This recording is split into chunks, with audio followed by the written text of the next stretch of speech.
¿Qué tal? Nuevamente un saludo afectuoso en el nombre del Señor, confiando en que su presencia puede cubrir cada una de sus vidas, cada una de sus actividades y esperando que nuestro Dios, como siempre, continúe mostrando su fidelidad. Gracias siempre a nuestro Dios por el tiempo que nos da para poder meditar en su palabra, para poder estudiarla, para poder entender cuál es ese plan perfecto que el Señor tiene para nuestras vidas. Y sobre todo, guiados por la dirección del Santo Espíritu, aquel que es quien nos da el entendimiento pleno, la sabiduría cabal para poder entender esta palabra que es la voz misma de Dios.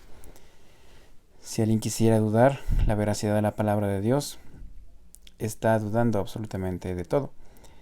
Y aunque se pueda sacar versiones, teorías, confabulaciones, leyendas, etcétera, de la palabra, de que no es real, de que pasó de moda, al final de cuentas todo se termina confirmando porque es la palabra de Dios. Y no en vano Jesús dijo que todo pasará pero menos mi palabra. Y así mismo es. Y aquellos que confiamos en la veracidad, en la certeza, en la infalibilidad de la palabra de Dios, debemos tener claro que esto es únicamente por la dirección del Espíritu Santo. No es porque uno se crea más, otro se crea menos, uno se crea más sabio, otro se crea un poco menos sabio. El punto está en que la autoridad clara, el sello de la palabra de Dios está en la enseñanza del Espíritu Santo. Y hoy nos adentraremos al capítulo, a la segunda parte del capítulo 16. Ya la semana pasada, gracias a Dios, pudimos empezar este capítulo determinando y entendiendo este último castigo ya, este último derrame de la ira de Dios sobre la humanidad, aquella humanidad que está allí porque no quiso aceptar a Cristo, aquella humanidad que está allí o que estará allí en la tierra o que estará aquí en la tierra en ese tiempo de tribulación únicamente porque miraron el lugar de la facilidad, miraron el lugar de la comodidad, decidieron ponerse la marca del anticristo y estar aparentemente todo bien, teniendo una vida tranquila, una vida sin ningún inconveniente. Pero, como lo detallamos la semana pasada, al final de cuentas, Dios nos ha dado oportunidades a todos de poder reconciliarnos con Cristo, de poder reconciliarnos con el Padre. Y si no fue así, si no hemos aceptado, si cualquiera no haya aceptado, en algún momento caerá ese juicio de Dios. No porque Dios sea malo, siempre es énfasis en eso, sino porque Él es justo. Porque así como un juez que mira la maldad y que tiene que juzgar esa maldad, a sí mismo es Dios. Un juez justo que mira la maldad y que debe castigar la maldad, que debe castigar ese pecado. Ahora, miramos la semana pasada las primeras copas. Nos adentramos hasta el capítulo, perdón, hasta el versículo 7, las primeras tres copas. Aquí vimos ya lo que es directamente el ataque a quienes tendrán la marca en la primera copa, a quienes tendrán la marca de la bestia. Dice que se les cayeron úlceras, o más bien llegaron úlceras, llagas a sus cuerpos. Luego vimos cómo fueron atacados los mares, los ríos, que dice que los mares tuvieron se quedaron rojas como fuera sangre de un muerto, ¿no?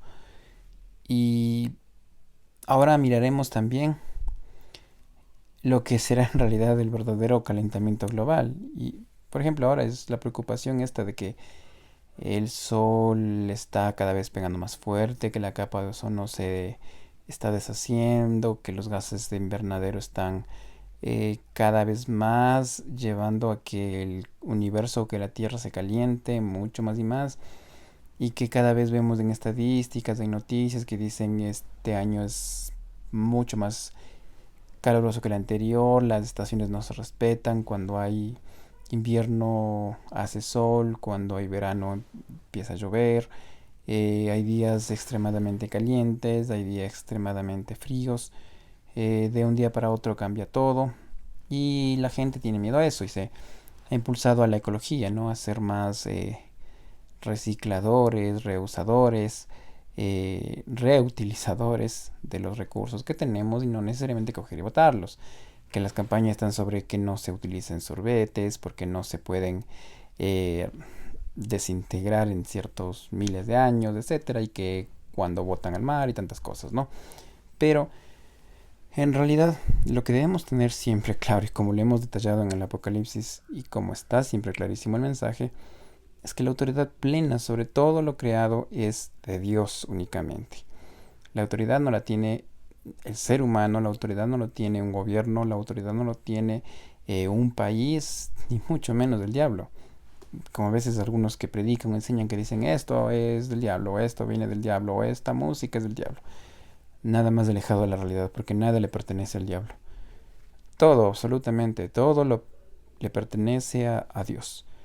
Otra cosa es que Satanás haya utilizado cosas de la misma creación de Dios para desvirtuar el nombre de Dios. Así actúa Satanás. Pero como estamos viendo, inclusive hasta en el mismo tiempo de la tribulación, ni aun cuando el anticristo gobierna durante ese tiempo de 7 años, ni aun ahí él tendrá la autoridad total, sino que la autoridad, como dicen muchos textos, le fue dada por un tiempo, Dios le dio esa autoridad y etcétera. Hasta el mismo diablo, cuando ha querido tentar a las personas, nos ha querido tentar, siempre tiene que pedir la autorización, el permiso de Dios para poder hacerlo, cual es el ejemplo de Job, ¿no? Que tuvo que ir Satanás al mismo trono de Dios a decirle, dame chance con este hombre. Y así fue. Y en realidad nada se escapa de la soberanía de Dios. Y aunque nosotros o muchos quizás estén preocupadísimos de decir que el mundo se va a terminar ya, que tiene que haber todo esto para que no haya esta destrucción de la ecología y tanta cosa, esto está bajo el control de Dios. Y en realidad, como ya veremos en los versículos 8 al final, todo está controlado por Dios y llegará el momento en que realmente se ejercerá ese calentamiento global en el verdadero significado de la frase este calentamiento global. ¿Qué dice el versículo 8? Vamos a ver el cuarto ángel con la cuarta copa. Dice: el cuarto ángel derramó su copa sobre el sol, al cual fue dado, dice, quemar a los hombres con fuego. Versículo 9 dice: y los hombres se quemaron con el gran calor y blasfemaron el nombre de Dios que tiene poder sobre estas plagas y no se arrepintieron para dar gloria. Interesante.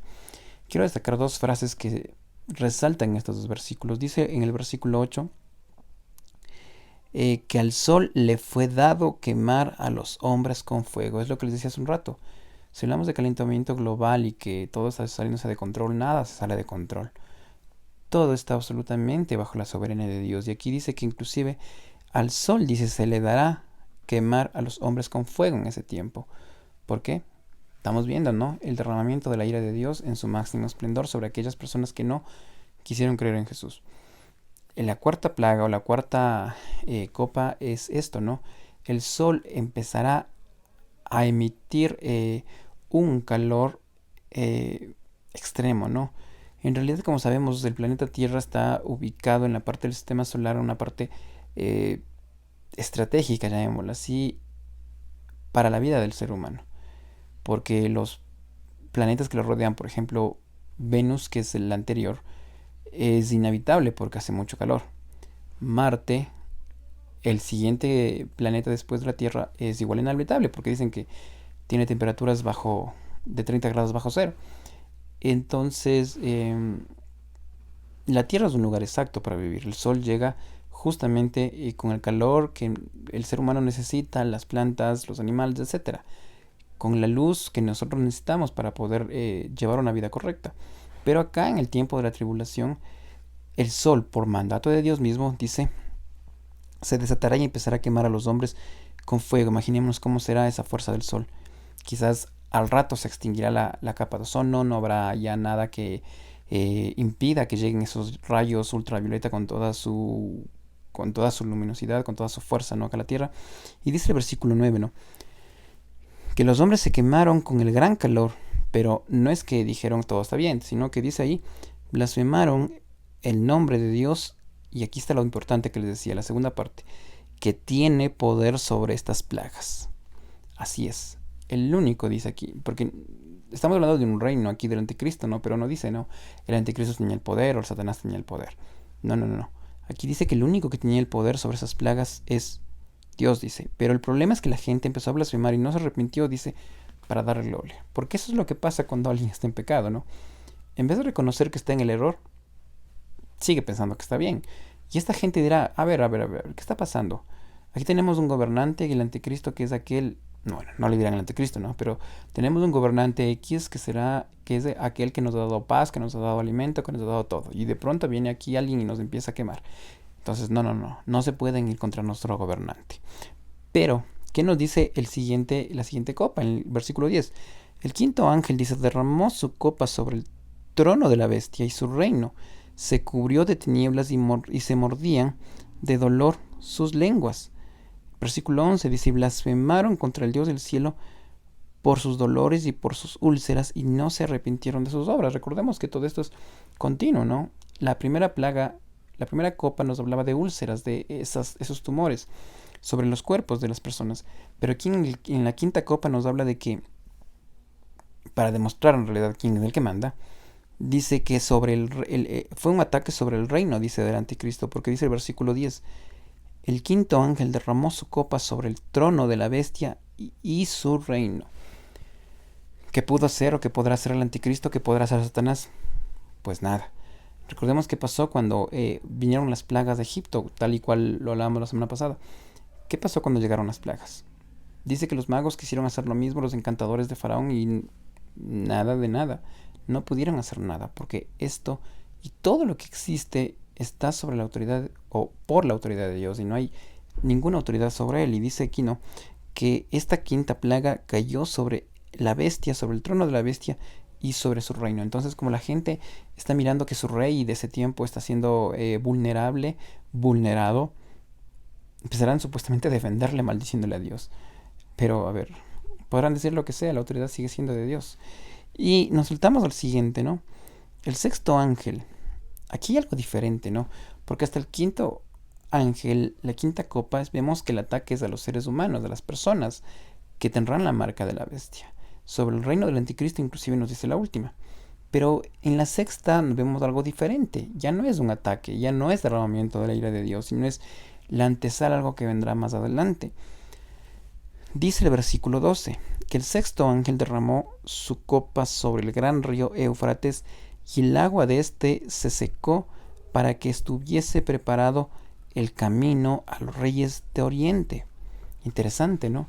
Ahora, si nosotros empezamos a unir desde la primera copa hasta la sexta, vemos como la gente tenía dolor, ¿no? Por las úlceras, las llagas.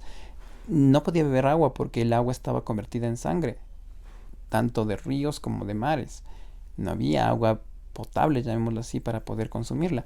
Y la gente se empezó a quemar y les empezó a dar un calor sobrehumano porque el sol dice que empezó a quemar con fuego. Y en ese calor, en ese sofocarse, ¿qué les tocaría? Beber la sangre, porque no había nada más. O les tocará beber eso. Esto, como ya lo vimos la semana pasada también, es en reconocimiento, en recordatorio, lo mismo que hizo Satanás con los profetas y con los hijos de Dios. Hacerles beber sangre y ellos beberán sangre. Ahora, vemos aquí en la sexta copa que no es un ataque, sino que dice que cuando fue derramada la copa, el río Éufrates, este río que es principalísimo y muy importante en la historia bíblica, dice que se secó. Dice el río Éufrates en el versículo 12 se secó, dice, ¿para qué? Para que estuviese preparado el camino a los reyes del Oriente, es decir, para lo que vendría después. Recordemos lo que estábamos hablando, ¿no? Vendrá esa batalla final de Dios con su ejército y contra Satanás y su ejército, aunque llamarle batalla es únicamente en el papel, ¿no? Porque acá no hay batalla, porque Dios tiene absolutamente toda la autoridad y es imposible de que Satanás pueda hacerle frente a Dios. Pero bueno, eso lo estaremos viendo en un par de capítulos más adelante. Y aquí dice que se está preparando una guerra. Dice que se pone un camino para que los reyes de Oriente puedan llegar a un lugar específico. Ya lo vamos a ver cuál es ese lugar. Dice el versículo 13, dice, y vi salir de la boca del dragón, de la boca de la bestia y de la boca del falso profeta 3 espíritus inmundos a manera de ranas. Versículo 14.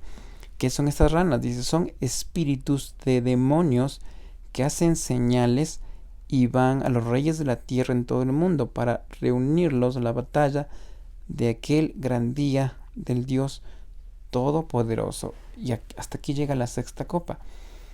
Se secó el río Éufrates, donde empezó la civilización, y dice que esto era para preparar a los reyes. Imagínense, el triunfo es absolutamente total de Dios, que Dios mismo prepara el camino para que lleguen sus supuestos enemigos. Porque apenas pasa esto, dice que de los tres, de la Trinidad del mal, del Satanás, del falso profeta y el anticristo, ellos dice que simbólicamente de su boca sale un espíritu como forma de rana.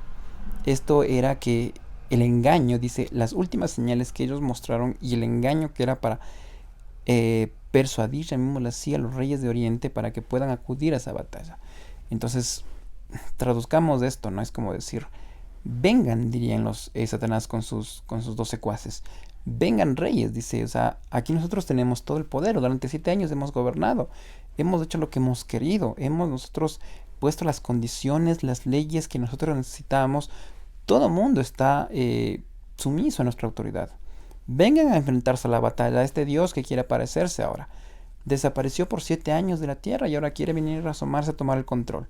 No le demos chance, en otras palabras. Esto más o menos sería lo que diría Satanás con sus dos seguidores o dos engañadores, ¿no? Que son Satanás, que son el anticristo y el falso profeta. Y ellos están empezando a llamar a los reyes para aquella guerra, para aquella batalla. Ahora hay un paréntesis en los versículos 15 al 16, ¿no? Un paréntesis antes de que llegue la séptima copa, ¿no? Como más o menos pasó con los sellos de las trompetas, ¿no? Que cuando llegó la sexta hubo un intermedio hasta la séptima, pero aquí el intermedio en cambio es cortito, ¿no? No como antes en los sellos y en las trompetas eran largos los intermedios. Ahora aquí es un intermedio muy corto de apenas 2 versículos, ¿no? Y dice el 15 y el 16. He aquí, yo vengo como ladrón.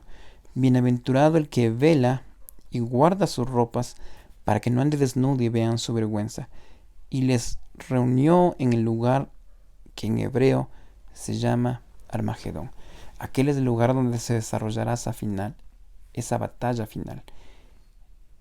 Como se lo conoce, más que conocerlo como es el nombre real, el lugar es el Valle de Megiddo en Israel, en el norte de Israel. Este nombre, Armagedón, es como algo hablamos la semana pasada, ha traído como decir mucha literatura, mucha ficción, muchos escritos, ¿no? Que cuando se habla de Armagedón hablamos de fin del mundo, hablamos de cosas cósmicas, cosas como de explosiones, de cosas así. Pero a ver, antes de eso dice algo el Señor muy claro, dice, yo vengo como ladrón. A ver, este texto acá muchos lo han utilizado para decir, ahí está, aquí viene el arrebatamiento. No es así. Ya nosotros lo hemos detallado, mucho tiempo antes fue el arrebatamiento, pero hay que dividir en 2 partes. Una cosa es el rapto de la iglesia o el arrebatamiento que se ha producido o se producirá bíblicamente al final del capítulo 3 del Apocalipsis. Y otra cosa muy diferente es la segunda venida de Cristo, que es aquella segunda venida en gloria para justamente esto, derrotar a Satanás para siempre. ¿Por qué? Porque en el arrebatamiento, en el rapto, Jesús no viene. Nosotros somos llevados a su presencia. Aquellos que tenemos a Cristo, desapareceremos de la nada, como dice Pablo en Tesalonicenses, en un abrir y cerrar de ojos, dice, para unirnos con el Señor. Pero la segunda venida de Cristo es aquella cuando el Señor vendrá con su ejército para atar a Satanás por siempre. Primero será por 1000 años y luego será por la eternidad. Bueno, eso lo continuaremos viendo. Pero dice aquí, ¿no? Vengo como ladrón. Bienaventurado el que vela y guarda sus ropas para que no ande desnudo. Y es cierto. Bienaventurado el que vela. Es decir, uno tiene que estar pendiente de la venida del Señor. No como decir, bueno, como ha demorado tanto tiempo y chúticas, parece que no mismo, entonces ya nada. No.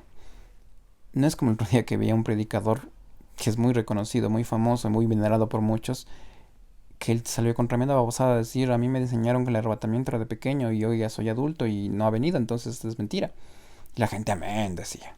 No es así. Al final de cuentas, el tiempo de Dios es tiempo de Dios, no es tiempo humano. Y si el Señor quiere y en su voluntad soberana está demorar el arrebatamiento 100.000 años más, pues así será. Si el Señor quiere que el arrebatamiento se dé en este momento, pues así será. Esto es del tiempo de Dios, no es del tiempo humano. Y por eso dice aquí que hay que hacer, velar, es decir, estar preparados, estar alertas, estar dispuestos. Por una razón, dice aquí, para que no nos encuentre desnudos, dice, es decir, avergonzados, que tengamos que escondernos. Porque imaginémonos, cuando alguien le encuentran desnudo, ¿qué hace? Se tapa, pues cuando quizás esté bañándose, alguien entra, chuticas a taparse, pues, porque es así. Y el Señor hace esta analogía y dice, así como la persona que tiene vergüenza cuando está desnuda, no los quiero encontrar a ustedes así, sino todo lo contrario, preparados, dispuestos, que cuando yo llegue decir, aquí estoy, Señor, llévame. O como dice el final del Apocalipsis, es mejor decir, ven, Señor, o sea, te estoy esperando. No estar ahí, yo chutica, estoy haciendo esto, capaz que si Jesús viene ahorita me fregué. No, nada que ver. Por eso dice aquí, hace este paréntesis, aquí el Señor y dice, vengo como ladrón. Bienaventurado el que vela y guarda sus ropas para que no ande desnudo. Termina este pequeño paréntesis y nos adentramos a la séptima copa. Versículo 17 dice, el séptimo ángel derramó su copa por el aire y salió una gran voz del templo del cielo del trono diciendo, hecho está. Es decir, punto final. Como Jesús lo dijo en la cruz, es esta misma palabra. Está consumado. Ya no hay nada más que hacer. O sea, ya se cumplió todo. Hasta aquí llegó el tiempo para que alguien se arrepienta. Ya no más. Ya les di 7 años que aún en el tiempo de tribulación, de persecución, les di oportunidad de que se arrepientan. Pero de aquí en adelante, dice Dios, no más. Ya llega el final.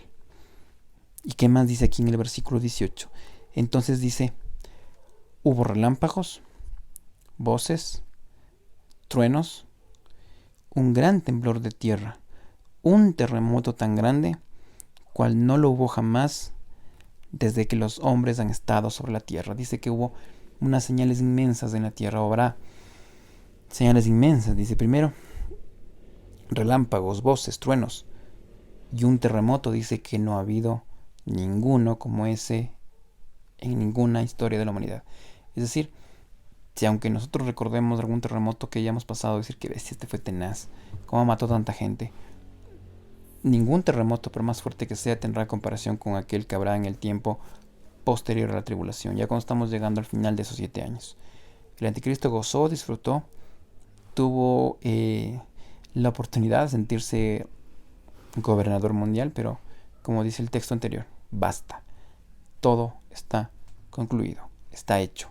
Ya no hay nada más que hacer. Pero ¿qué más añade este versículo, este texto acá? Versículo 19 dice, y la gran ciudad, es decir, Jerusalén, dice, fue dividida en 3 partes, y las ciudades de las naciones cayeron, y la gran Babilonia vino en memoria delante de Dios. Ahora, esto de la gran Babilonia lo estaremos viendo en el capítulo 17, si el Señor lo permite. Aclara un poco más, pero como ya hemos hablado, algo de la gran Babilonia es engaño, es idolatría, es no querer valorar el nombre de Dios. Lo estaremos viendo más adelante. Y dice ahí mismo en el versículo 19, dice, repitamos, dice, la gran ciudad fue dividida en 3 partes, y las ciudades de las naciones cayeron, y la gran Babilonia vino en memoria delante de Dios para darle del cáliz del vino del ardor de su ira.